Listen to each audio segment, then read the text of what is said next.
రైతు ఒక విత్తనాన్ని విత్తినప్పుడు అతడు పంటను ఎక్స్పెక్ట్ చేస్తాడా చేయడా? ఆశిస్తాడు. అలాగే ఈ దేవుని యొక్క వాక్యం అనే విత్తనాన్ని మనము కూడా విత్తుతున్నప్పుడు దాని ద్వారా వచ్చే పంటని మనము ఆశించాలంట. ఆ పంట కోసం మనం కూడా ఏం చేయాలి? ఎదురు చూడాలి. మార్కు సువార్త 4:26 ఏమన్నారు తెలుసా? ఒక మనుష్యుడు భూమిలో విత్తనము చల్లి రాత్రింబగళ్ళు నిద్రపోవచ్చు మేలుకొలుచునుండగా వానికి తెలియని రీతిగా ఆ విత్తనము మొలిచి పెరిగినట్లే దేవునికి రాజ్యం ఉన్నది. ఈ రోజు నీకు వాక్యం ఏంటి తెలుసా? ఇందాక చెప్పాను, మన జీవితాల్లో ఫలించాలంటే ఓపికతో ఫలించి. ఆ ఓపికను ఎలా కలిగి ఉండాలి? మన జీవితంలో ఫలించే వరకు, మన జీవితంలో దీవించబడే వరకు, దేవుని చేత మనము ఆశీర్వదించబడే వరకు, దేవుని చేత మన పరిస్థితులు మార్చబడే వరకు మన జీవితంలో ఎలా ఓపికను కలిగి ఉండాలి? ప్రతి అవసరాన్ని కూడా తీర్చడానికి దేవుడు ఏమిచ్చాడు? వాక్యాన్ని ఇచ్చాడు. మన జీవితంలో ప్రతి అవసరానికి కూడా పరిష్కారాన్ని దేవుడు ఏ రూపంలో ఇచ్చాడంటే విత్తనాల రూపంలో. ఆ విత్తనాల సంచియే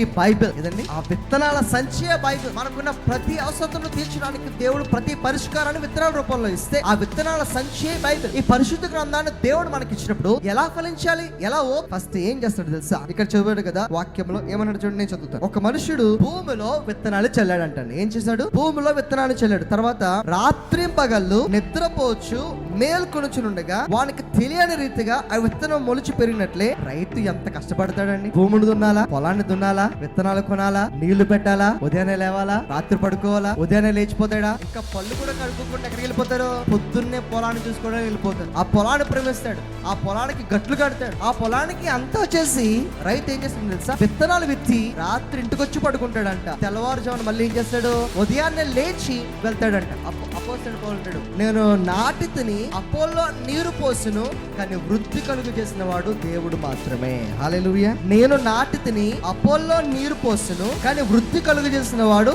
ఎంత పొలము దున్ని, ఎంత విత్తనాలు కొని పొలాన్ని దున్ని నాటి రాత్రి పడుకుని తెల్లవారుజామున లేసేటప్పటికి, ఆయన పడుకుని లేసేటప్పటికి ఆయనకి తెలియని రీతిగా ఆ విత్తనంలోంచి మొక్క వస్తుంది.